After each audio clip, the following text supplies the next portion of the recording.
ACB వలలో Ravulapalem CI. Kothapeta నియోజకవర్గం Ravulapalem police స్టేషన్పై అవినీతి నిరోధక శాఖ అధికారులు ఆకస్మిక దాడులు చేయగా ఏసీబీ వలలో టౌన్ సీఐ ఆంజనేయులు 50,000 లంచం తీసుకుంటూ రెడ్ హ్యాండెడ్గా పట్టుబడ్డారు.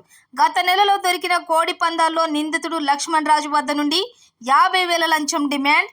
ఏసీబీ అధికారులను సంప్రదించిన లక్ష్మణ్ రాజు పోలీస్ స్టేషన్లో లంచం తీసుకుంటుండగా టౌన్ సీఐ ఆంజనేయులను రెడ్ హ్యాండెడ్గా పట్టుకున్న రాజమండ్రి ఏసీబీ అధికారులు 50,000 ఇవ్వకుంటే నీపై పెద్ద పెద్ద సెక్షన్లు పెట్టి ఇరికిస్తాను అని సీఐ భయపెట్టాడని, గత్యంతరం లేక ఏసీబీని ఆశ్రయించానని బాధితుడు తెలిపారు.